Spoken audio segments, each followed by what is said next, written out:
Champagne rain. Cheers.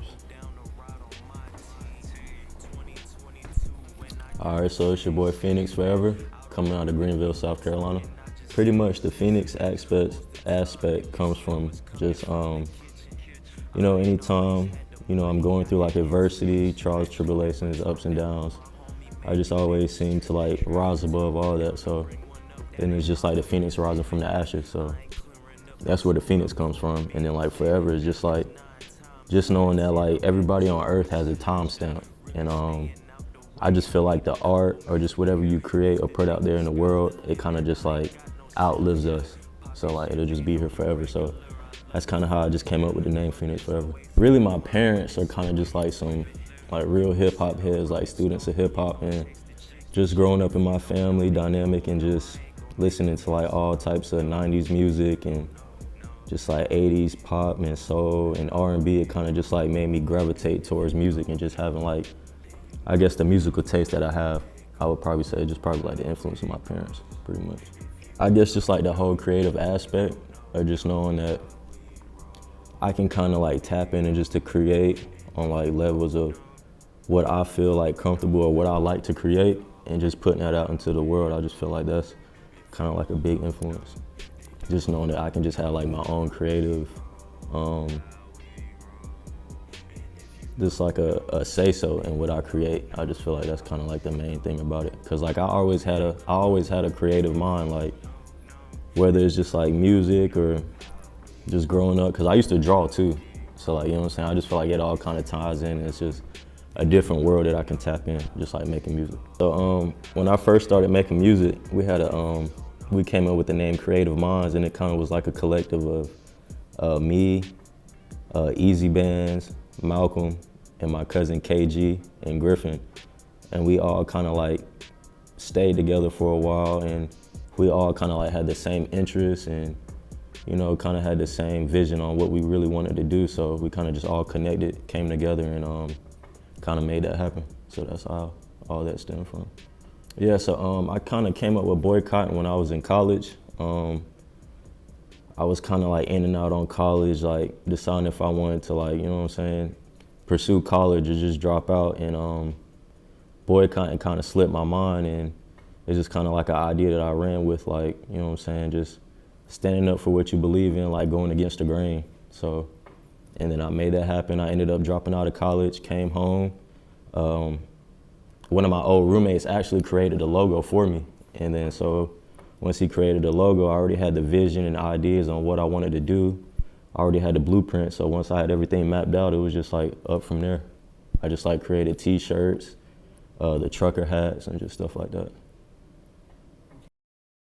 It's just something about the whole like 80s and just like old school aesthetic that I always just been gravitated towards, and just watching like a lot of black exploitation movies and just listening to like a lot of old music kind of like just gave me that influence to make that tape. And I found a lot of beats and just like a lot of inspirations from like a lot of old like 80s movies, the music, and I just kind of like get gravitated towards stuff like that. So that's just how it came about.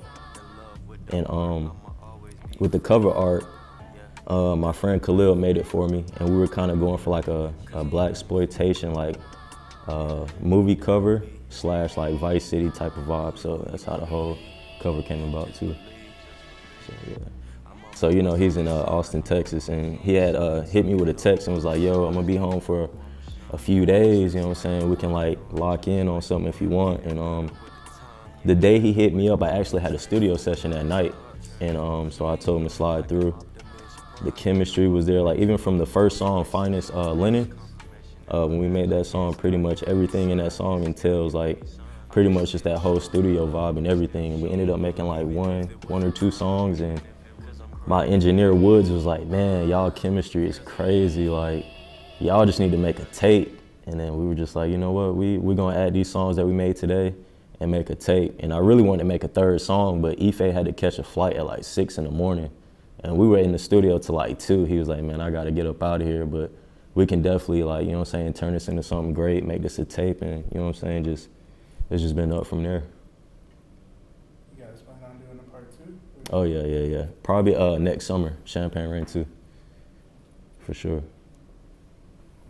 I kind of really did that on the fly because we were down at Rolling Loud, and throughout like the whole trip at Rolling Loud, it's kind of funny because I shot like any scenes in that music video that you didn't see me in, I was shooting those scenes. So if we're on the way to Rolling Loud or we're going to like a club or going to get something to eat or by the beach or anything, I was the one just getting like the B-roll footage on my phone or the camera, just like, you know what I'm saying? I just felt like that whole trip at Rolling Loud, it was a getaway and just like to have fun at Rolling Loud, but at the end of the day, I kind of like knew that I still wanted, like I had in my mind that I wanted to make a video, and it was still about business at the end of the day. So it was kind of like really like on the fly, like that Sunday, our last day in Miami, we kind of just like rode around and just like shot some of the scenes for the video. And then after that, we just hopped on the plane, came back here.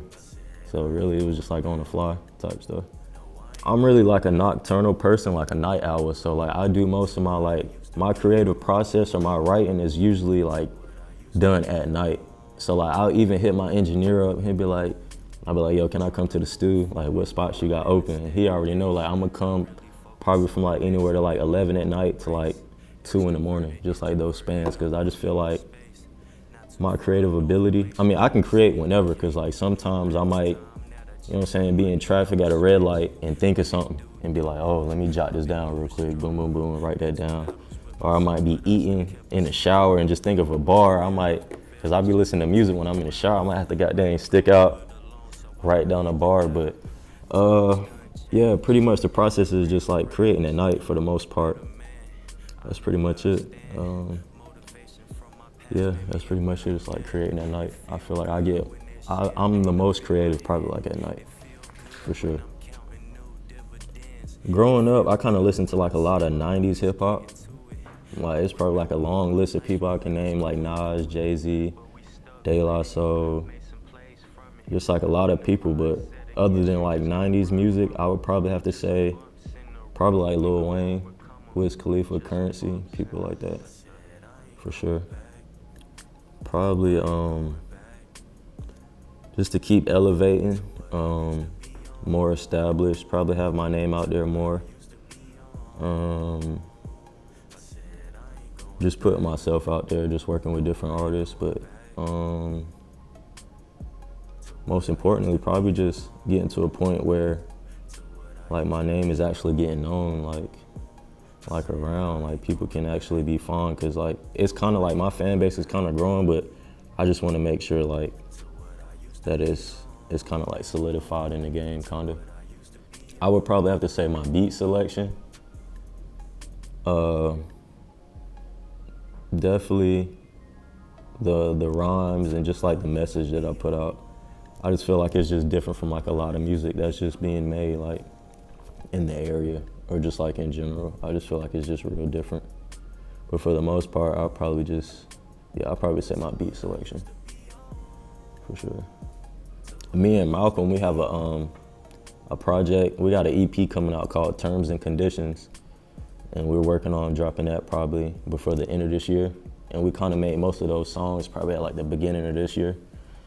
But we both had so much stuff that we've been dropping and stuff, so we kind of put it on the back burner. But that's definitely probably going to be a project that comes out this year. I want to at least do like 1 or 2 visuals before the year is over with. And probably like another EP. Cause I feel like, I don't know, I'm just so used to just dropping EPs, or just, it's so easy for me to make music. And I feel like I drop EPs kind of like on a consistent basis. So I might even drop another EP before the year over with, or the beginning of next year, for sure, like a solo EP. It's Fenixforevr, you're watching Curative Thoughts, right? Yo, this is Fenixforevr with Collective Thoughts. And hold on, bro. What's the first part? What that say, bro? Curated. Okay, I got it. Well, you know I got the shades on. Collective Thoughts, Curators Collective. All right, you got it? Yo, this is Fenixforevr with Collective Thoughts and Curative. Shit, bro. Curators. Yo, it's Phoenix Forever with Collective Thoughts and Curators Collective. Boom. I'm glad y'all did that. We would have been in here all night.